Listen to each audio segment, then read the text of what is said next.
Bom dia, irmãos. Tudo bem? Irmãos e amigos.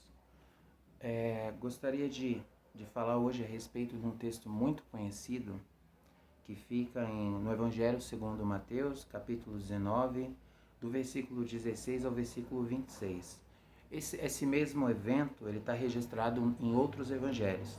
No Evangelho de Marcos, capítulo 10, no Evangelho de Lucas, capítulo 18. Só que a gente escolheu, Deus conduziu-nos a usar o texto de Mateus 19.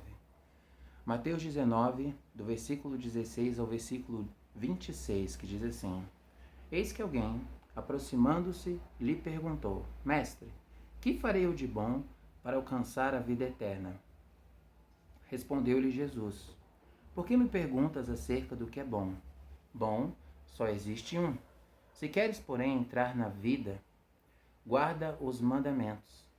E ele lhe perguntou: Quais? Respondeu Jesus: Não matarás, não adulterarás, não furtarás, não dirás falso testemunho, honra teu pai e tua mãe, e amarás o teu próximo como a ti mesmo. Replicou-lhe o jovem: Tudo isso tenho observado. Que me falta ainda? Disse-lhe Jesus: Se queres ser perfeito, vai, vende os teus bens e dá aos pobres, e terás um tesouro no céu. Depois vem e segue-me. Tendo, porém, o jovem ouvido essas palavras, retirou-se triste por ser dono de muitas propriedades. Então disse Jesus a seus discípulos: Em verdade vos digo que um rico dificilmente entrará no reino dos céus. E ainda vos digo que é mais fácil passar um camelo pelo fundo de uma agulha do que entrar um rico no reino de Deus. Ouvindo isso, os discípulos ficaram grandemente maravilhados e disseram: Sendo assim, quem pode ser salvo? Jesus, fitando neles o olhar, disse-lhes: Isso é impossível aos homens, mas para Deus tudo é possível. Até aqui, até o verso 26. Irmãos, aqui relata um jovem, o jovem que nessa vida ele tinha uma condição que muitos cristãos, infelizmente, eles ambicionam. Mesmo as escrituras dizendo que os que querem ficar ricos caem em tentação, há muitos cristãos que têm se rebelado contra as escrituras, não aceitado a instrução de Deus. E quando Deus ele é Senhor de nossa vida, Ele que nos comprou pelo precioso sangue de seu Filho, quando Ele nos dá uma advertência, nós, como pertencentes a Ele, porque o texto de 1 Coríntios 6, o versículo 31, diz que não pertencemos mais a nós mesmos, ou seja, fomos comprados, fomos resgatados por Deus e Jesus ele só é Salvador de quem Ele é Senhor. Então a Bíblia, mesmo a Bíblia dizendo que devemos estar satisfeitos com comer, com beber e com vestir, muitas pessoas têm se rebelado e não aceitado essa exortação de Paulo, Deus inspirando o Espírito Santo Paulo a falar que os que querem ficar ricos caem em tentação, que o amor ao dinheiro é a raiz de todos os males e nessa cobiça muitos se desviarão da fé. Mesmo tendo tantas exortações a respeito de não buscarmos bens neste mundo, ainda há cristãos que tampam os ouvidos e não estão satisfeitos com a provisão de Deus e querem gozar dos deleites dessa vida. Então, esse jovem rico, estando na condição que é boa aos olhos deste mundo, não que o dinheiro seja o problema, mas o ser humano em si é o problema.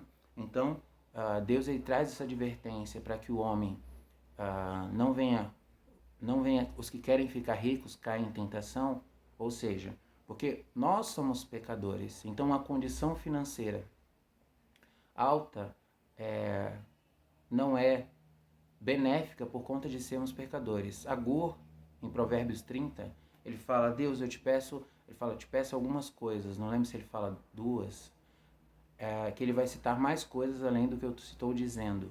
Ele diz assim: eu não te peço nem riqueza, nem te peço pobreza. Porque se eu for rico, eu vou acabar ignorando o Senhor, vou acabar esquecendo do seu nome. E se eu for pobre, eu vou roubar e vou envergonhar o teu nome. Então ele pede a Deus o suficiente, que é o que a oração de Jesus nos instrui, né? Peça o pão de cada dia, o pão nosso de cada dia nos dai hoje. E eu gosto sempre de enfatizar isso porque se o Jesus que morreu por nós na cruz, se houvesse algum bem de fato que trouxesse satisfação ao nosso coração e trouxesse um conforto, que fosse de fato um bem genuíno nos bens materiais, se os bens materiais, as conquistas, as riquezas, elas trouxessem aí um bem genuíno ao nosso coração, ao nosso espírito, Jesus não teria dito: não ajuntais tesouros na terra, onde a traça e a ferrugem corroem, onde os ladrões roubam e furtam, mas, pelo contrário, ajuntais tesouros no céu. Bom, voltando para a nossa passagem, o jovem rico ele vai lá e pergunta para Jesus, ele fala: o que eu nas minhas capacidades, o que eu posso fazer de bom para alcançar a vida eterna? Aí Jesus fala, por que me pergunta acerca do que é bom? Bom só há um. E aí ele fala, se queres entrar na vida, guarda os mandamentos, versículo 17. Ele não fala, se você quer alcançar a vida eterna, você guarda os mandamentos. Mas se você quiser entrar na vida, Jesus ele fala, eu sou o caminho, a verdade e a vida. Ninguém vem ao Pai senão por mim. Eu sou a ressurreição e a vida. Aquele que crê em mim, ainda que esteja morto, viverá.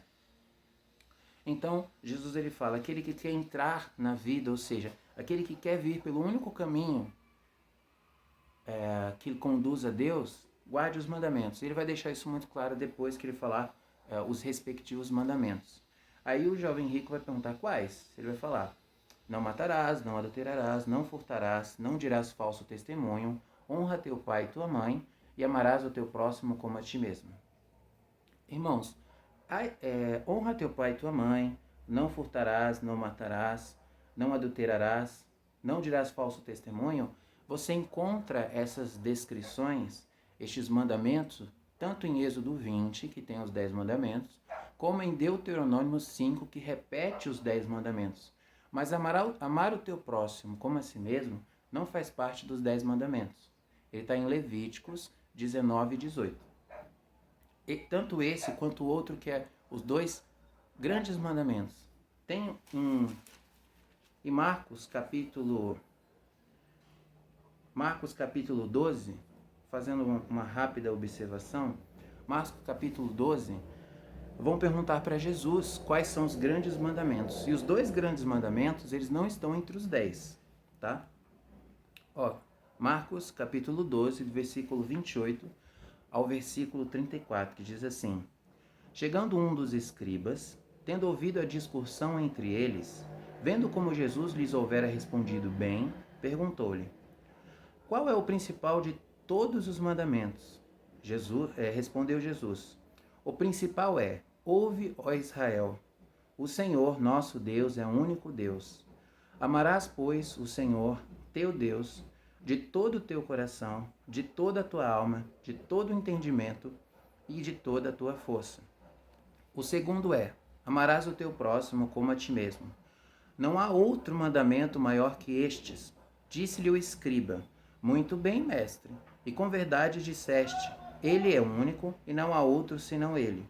E que amar a Deus de todo o coração e de todo o entendimento e de toda a força, e amar o próximo como a si mesmo, excede a todos os holocaustos e sacrifícios.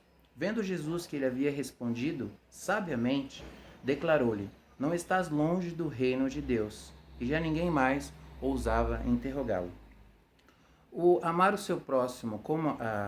próximo como a ti mesmo é um mandamento que está na lei, ele está em Levíticos 19 e 18, e amar a Deus,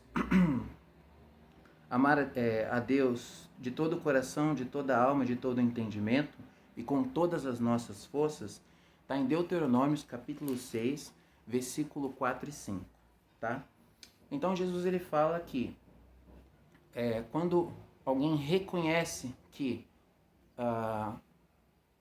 amar a Deus acima de todas as coisas, com todo o nosso entendimento, com todas as nossas forças, e amar o próximo como a nós mesmos, ou seja, a Bíblia, irmãos, ela não incentiva ninguém a se amar mais.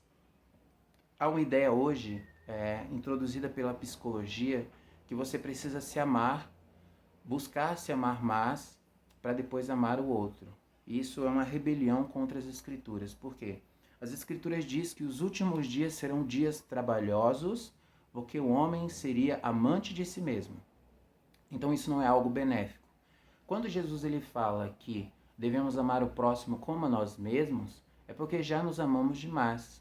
A Bíblia diz em Efésios que ninguém odeia a própria carne, antes ele cuida dela, ele a nutre. Então, se a gente ter pelo próximo o amor que a gente tem por nós, ou seja, quando o meu corpo ele tem sede, ele carece de líquido, eu vou beber água, eu vou prover para o meu corpo aquilo que é necessário. Quando eu sinto fome, eu vou buscar se alimentar pela provisão de Deus e vou suprir as minhas necessidades. Se eu amo o próximo como a mim mesmo, as necessidades do meu próximo também são minhas. Que era o começo da igreja, a gente olha para Atos, a gente tinha isso. Todos tinham tudo em comum, eles vendiam terras, eles vendiam as propriedades e eles repartiam com a igreja. Ou seja, aquilo que falta à vida do meu próximo é importante para mim. Se Deus, em João, tem uma advertência, se eu não me engano, João 5, fala que aquele que vê o próximo tendo necessidades de bens, e eu tenho essa capacidade, eu tenho esses bens, e eu recuso ao meu próximo e falo, vai que Deus ele vai te abençoar, a Bíblia fala, como estará nesta pessoa o amor de Deus? Então, o segundo principal mandamento é amar o próximo como a nós mesmos. O primeiro é amar a Deus de todo o nosso entendimento, ou seja, a partir do momento que a gente conhece mais as Escrituras, mais a revelação de Deus, mais a gente ama Ele. Não somente com entendimento, mas com todas as nossas forças, de toda a nossa mente e coração. Esses são os principais mandamentos e Jesus ele fala que ter a clareza que que a importância, esses mandamentos, eles são acima de eles cobrem qualquer sacrifício, qualquer holocaustos, por mais que você ofereça uma multidão de holocaustos, você ofereça uma multidão de ofertas diante de Deus, alguém que ama o próximo como a si mesmo e ama a Deus como a Escritura pede, ele cumpriu aí aquilo que Deus ele deseja.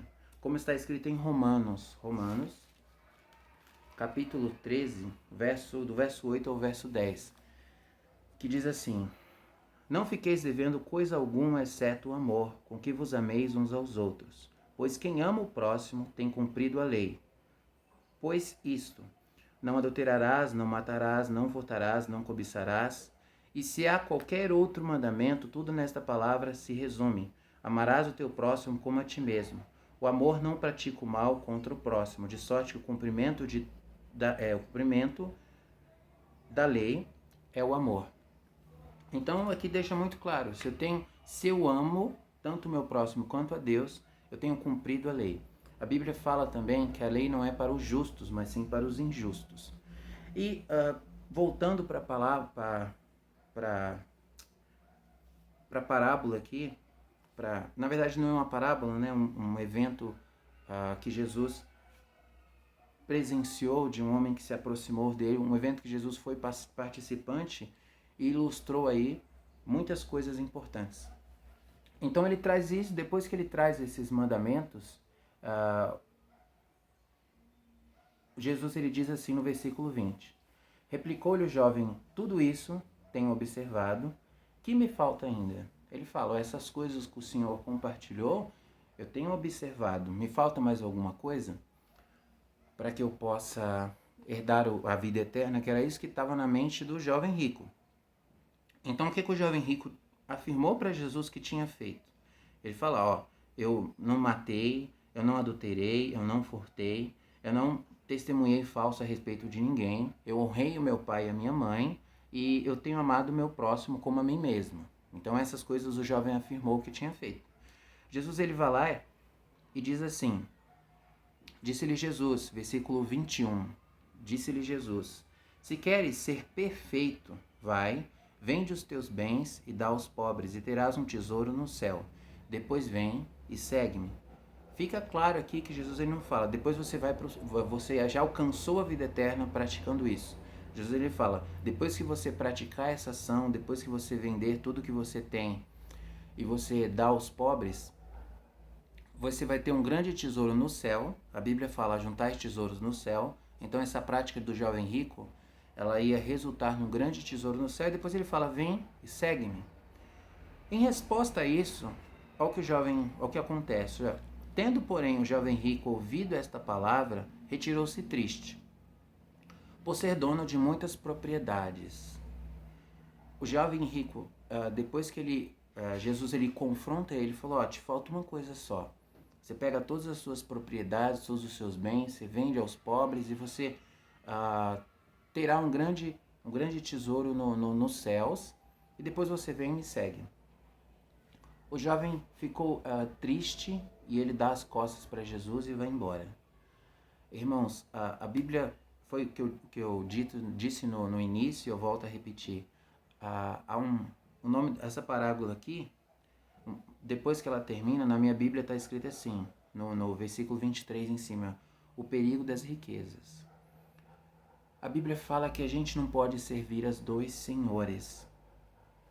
A Bíblia não descreve como esse jovem ele conquistou essas riquezas. Se ele herdou de alguém ou se ele, pelo trabalho, pelo esforço, ele conseguiu acumular esses bens. Ou se ele herdou uma terra e dessa terra ele conseguiu produzir a riqueza que ele tem. Mas a Bíblia fala que por conta de ter o coração preso a isso, coisas mundanas, coisas que se ele não ia levar toda essa riqueza. Na verdade, Paulo ele deixa muito claro que a gente vem sem nada ao mundo e a gente volta sem nada. E ele enfatiza, se a gente tem o que comer, o que beber, com que nos vestirmos, isso é suficiente. Então esse jovem não queria entrar na vida eterna, era importante para ele a vida após a morte, só que ele não queria abrir mão de nessa vida gozar dos deleites, ou seja, quando uma pessoa ela tem uma condição financeira alta, ela nessa vida ela pode gozar daquilo que esse mundo, quando a Bíblia fala esse mundo, um dos significados é o pensar deste mundo. No Evangelho de João, capítulo 12, verso 15 em diante, diz assim: não ameis o mundo, nem tudo que no mundo há, porque tudo que há no mundo, a concupiscência da carne, a concupiscência dos olhos e a soberba da vida ou ostentações dos bens, não provém do Pai, mas sim do mundo. O mundo passa a sua cobiça, mas aquele que está com Deus permanece para sempre. Aquele que confia em Deus permanece para sempre. Deixa eu dar uma olhada aqui, para não citar o texto de forma errônea. A fé cristã é tão importante que convém que você confirme se você tem citado de forma correta um texto, do que você citar de forma errônea e ser achado digno de repreensão. Porque a Bíblia fala que o cristão ele tem de ser irrepreensível, tá? Então aqui, 1 João, capítulo 2, verso 15, que diz assim: não ameis o mundo, nem as coisas que há no mundo. Se alguém amar o mundo, o amor do Pai não está nele, porque tudo que há no mundo, a concupiscência da carne, a concupiscência dos olhos e a soberba da vida, não procede do Pai, mas do mundo. Ora, o mundo passa, bem como a sua concupiscência. Aquele, porém, que faz a vontade de Deus, permanece eternamente. Aqui, irmãos, aquele que faz a vontade de Deus. E a vontade de Deus, não acumuleis bens terrenos, não ajuntais tesouros na terra, mas tesouros no céu. Estejais satisfeitos. Hebreus 13. Mais uma vontade de Deus, irmãos. Hebreus capítulo 13. Tiago, Hebreus capítulo 13, o comecinho. Sejam constante o amor fraternal. Não negligencieis a hospitalidade, pois alguns praticando sem o saber acolheram anjos. Lembrai-vos dos encarcerados, como se presos com ele, dos que sofrem maus tratos, como se, com efeito, vós mesmos, em pessoa, fosseis os maltratados. Digno de honra entre todos seja o matrimônio, bem como o leito sem mácula, porque Deus julgará os impuros e adúlteros. É o verso 5, irmãos, ó. Seja a vossa vida sem avareza, contentai-vos com as coisas que tendes, porque ele tem dito, de maneira alguma te deixarei, nunca jamais te abandonarei. Assim, afirmemos confiantemente, o Senhor é o meu auxílio, não temerei. Que me poderá fazer o homem? Então, aquele que faz a vontade de Deus permanece para sempre. Continuando aqui, irmãos, ele dá as costas para Deus, e o fato de ele, se ele pegasse tudo que ele tinha e ele desse aos pobres, isso ia cumprir, na verdade, isso ia provar que ele estava observando um mandamento que não foi citado, o mandamento que a gente viu em Marcos capítulo 12, que é o texto de Levíticos 19, 18, que diz assim: amarás o Senhor teu Deus de todo o teu coração, de toda a tua mente, com todas as tuas forças. Então, se ele pegasse todos os bens para seguir a Jesus, para entrar pela vida, ele estaria amando a Deus, ele estaria demonstrando o amor dele por Deus, ele estaria, segundo ele tinha cumprido esses mandamentos que Jesus fala, e ele estaria cumprindo o outro, o de amar a Deus, o de ter Deus como mais importante. Mas Jesus, ele adverte ele, não falando que se ele fizesse isso, ele ia ser digno da vida eterna. Por quê? Porque Jesus, desde o início, como resposta, Jesus fala, se você quer entrar pela vida. E depois, ele fala, se você vender todos os seus bens e dar aos pobres, você terá um grande tesouro no céu e você pode me seguir. Aí você venha e segue-me. Por quê? O único meio, irmãos, de alcançar a vida eterna é por meio de Jesus Cristo. Os judeus, eles idolatravam, bem dizer, eles idolatravam Abraão. Eles se achavam melhores por serem filhos de Abraão, ou seja, descendentes de Abraão. E a Bíblia, ela faz uma advertência aqui em Romanos capítulo 4, mostrando que Abraão, ele é justificado pela fé. E ele vai trazer algo importante nesse texto, vai falar assim: aquele que não trabalha, ou seja, aquele que tem ciência que pelo próprio esforço ele não pode alcançar a vida eterna, mas ele confia naquele que justifica o ímpio, a sua fé é atribuída como justiça. Então eu vou ler aqui o capítulo 4 de Romanos. Eu não sei até que versículo, eu vou olhar aqui, na hora que chegar, aí a gente para, tá bom? Capítulo 4 de Romanos. Que, pois, diremos ter alcançado Abraão, nosso pai, segundo a carne?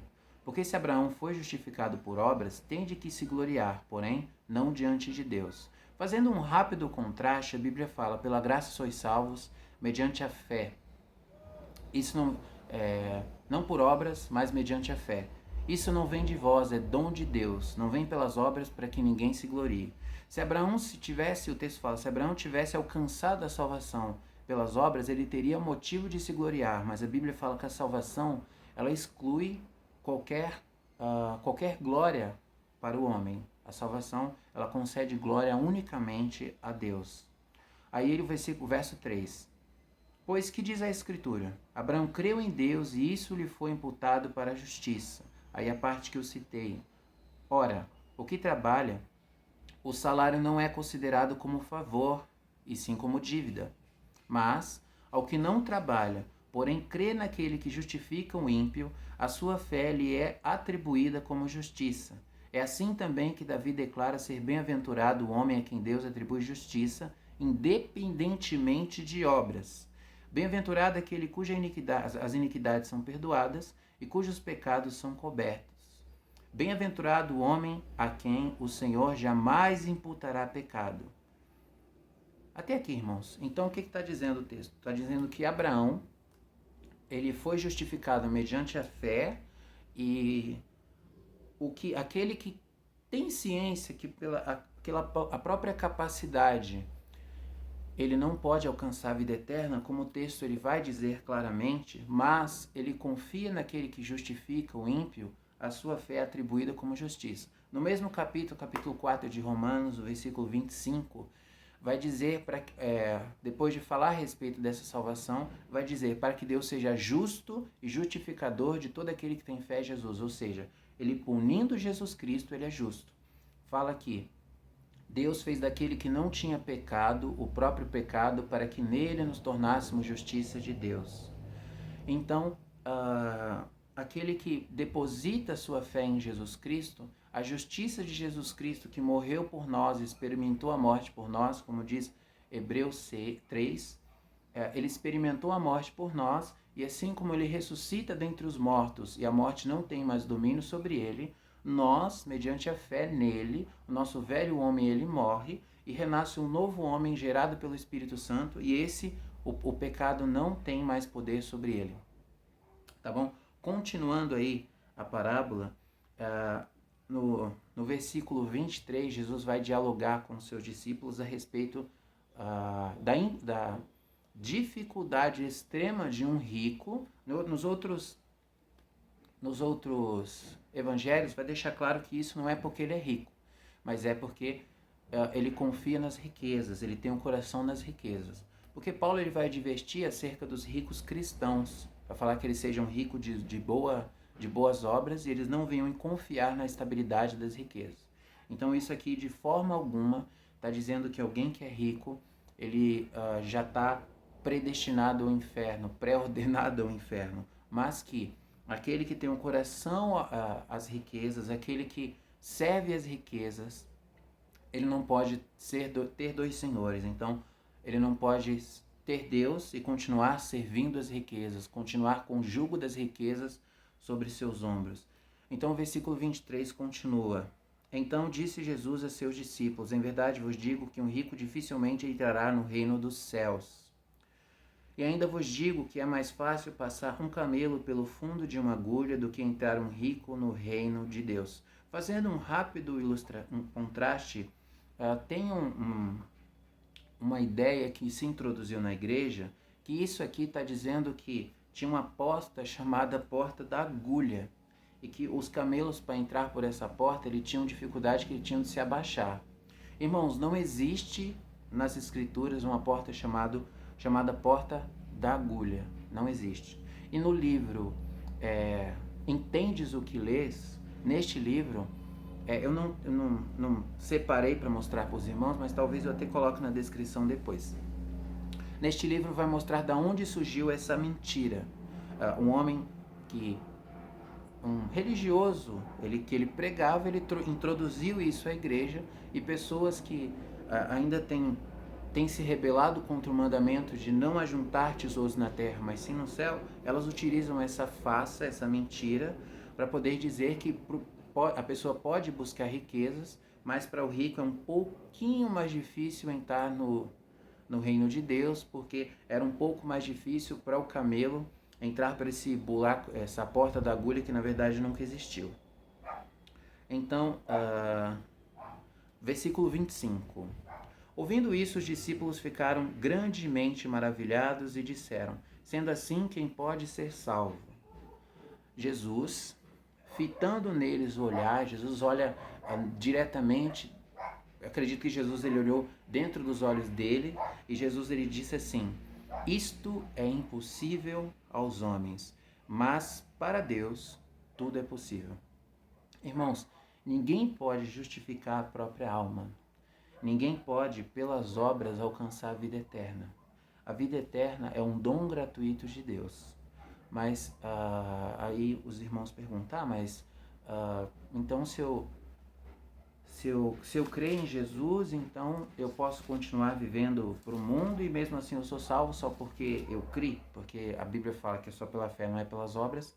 Mas a Bíblia diz, irmãos, que a fé sem obras ela é morta. Então, por mais que você não seja justificado pelas obras, você a genuinidade de sua fé, ou seja, aquilo que testifica que você creu, são obras, ou seja, aquele que diz estar nele, texto de João capítulo, 1 João capítulo 2, eu acho verso 6, aquele que diz estar nele deve andar como ele andou. O texto de João, também João 3, diz que aquele que nasceu de Deus não peca, não continua numa vida de pecado, porque ele tem a santa semente do Espírito e isso impede que ele continue pecando. Um último texto, somente para a gente explicar algo importante, que é o texto. Tudo que foi dito foi importante, mas aqui é algo que vai deixar um pouco mais claro tudo que foi dito a respeito da lei.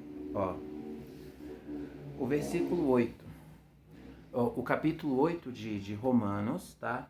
O versículo 4.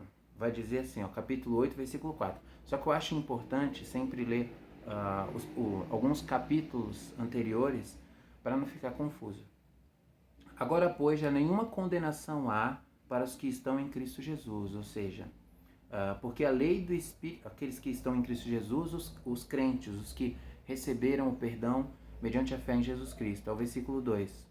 Pois a lei do Espírito de vida em Cristo Jesus te livrou da lei do pecado e da morte. Porque o que for impossível à lei, no que estava enferma pela carne, isso fez Deus enviando o seu próprio Filho em semelhança da carne pecaminosa, ou seja, Jesus era semelhante à carne pecaminosa, mas Jesus não tinha pecado. E no tocante ao pecado, em relação ao pecado, um sinônimo, e com efeito condenou Deus na carne o pecado, ou seja, Deus, o texto de 2 Coríntios 5, se eu não me engano é o 21, diz que Deus ele faz daquele que não tinha pecado o próprio pecado para que nele nos tornássemos justiça de Deus. E esse texto ele ilustra que faz de Jesus o pecado e ele condena o pecado na carne, ou seja, ele punindo Jesus, ele condena o pecado. Isso para quê? A fim de que os preceitos da lei se cumprissem em nós, que não andamos segundo a carne, mas segundo o Espírito. Então, em Jesus, na outra versão diz que as justas exigências da lei se cumprem em nós, os que andam segundo o Espírito e não segundo a carne. Somente Jesus nos justifica. A salvação é uma obra de Jesus Cristo. A Bíblia fala, aquele que crê tem a vida eterna. Aquele que, porém, se mantém rebelde não verá a vida, mas sobre ele permanece a ira de Deus. Então, a exemplo do jovem rico, que venhamos a tomar o que Jesus disse. Para um homem é impossível, pelos seus esforços, alcançar a vida eterna. Eu frequentei, a primeira igreja que eu frequentei, tinha alguns irmãos que tinham uma frase que hoje, na época não tinha sabedoria, hoje eu tenho instrução, um pouco de instrução bíblica para poder, quem sabe futuramente, quando encontrar com alguns deles, ser instrumento de Deus e compartilhar da fé bíblica. Eles falavam que iam buscar a vida eterna, buscar a salvação.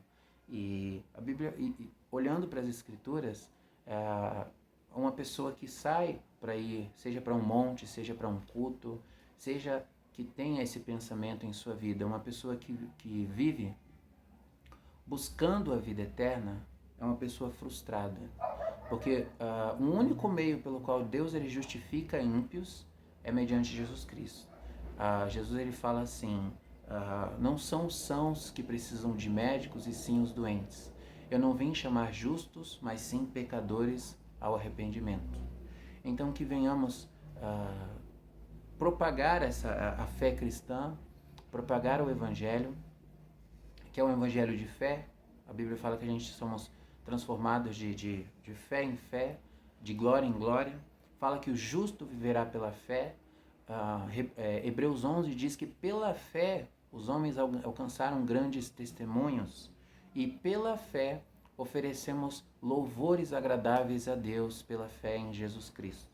Então que essa pequena ilustração venha nos fazer olhar para as Escrituras, olhar para o nosso Pai, nós gentios, eu não sou judeu, não descendo de judeu, mas nós gentios somos filhos de Abraão por conta da fé.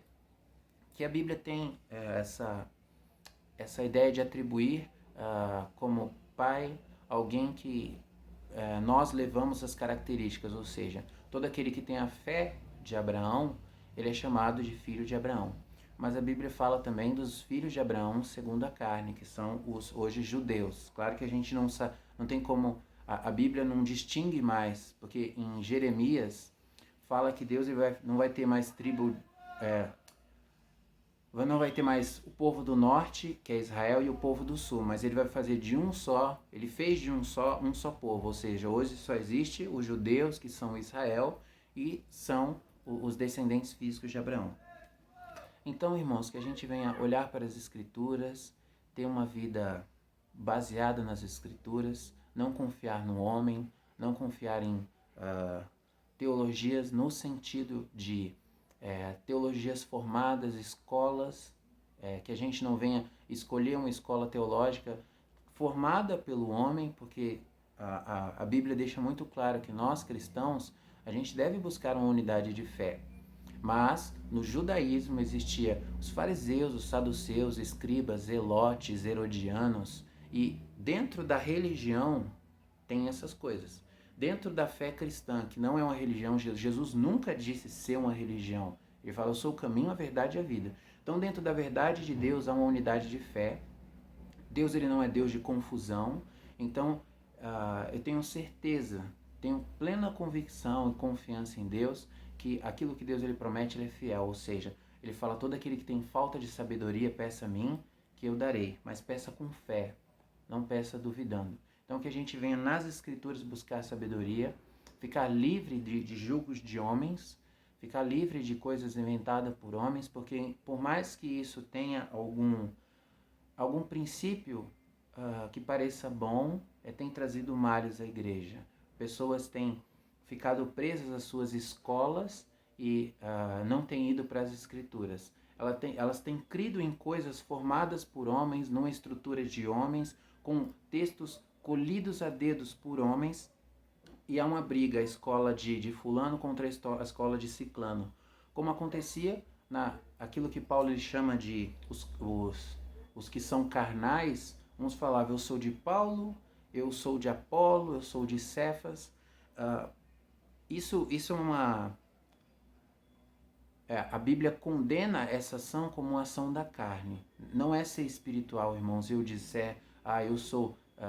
vou citar, eu sou arminiano, eu sou calvinista, eu sou amilenista, eu sou milenista, eu sou pré-tribulacionista. Não, seja bíblico, seja cristão. Fala, eu sou unicamente, que é o que devemos ser, fala, eu sou cristão, ou seja, eu fui resgatado por Deus mediante a fé, eu fui redimido por Deus mediante a fé, eu frequento um grupo de irmãos que fazem parte de um corpo eclesiástico formado, que tem uma denominação, mas o que é importante, que vai além do que os homens instituem, é que nós façamos parte da igreja espiritual, uma igreja que não tem lugar, que ela espiritualmente ela foi comprada pelo sangue de Jesus Cristo. Que Deus nos abençoe e nos oriente a nos despir de tudo aquilo que o homem instituiu e nos voltarmos nesse tempo tão difícil, onde as pessoas têm procurado líderes segundo as suas concupiscências, nos voltarmos para as Escrituras. Que a Bíblia fala que toda a Escritura é divinamente inspirada e proveitosa para instruir, ensinar, redargar em justiça, para que o homem de Deus seja perfeito e perfeitamente agradável para toda boa obra. Isso está em 2 Timóteo 3, 16, 17. Então, a Bíblia é suficiente. Que venhamos abraçar as Escrituras e viver para Deus, esperando a vinda que os apóstolos, os homens bíblicos tinham essa esperança. Que essa seja a nossa esperança também.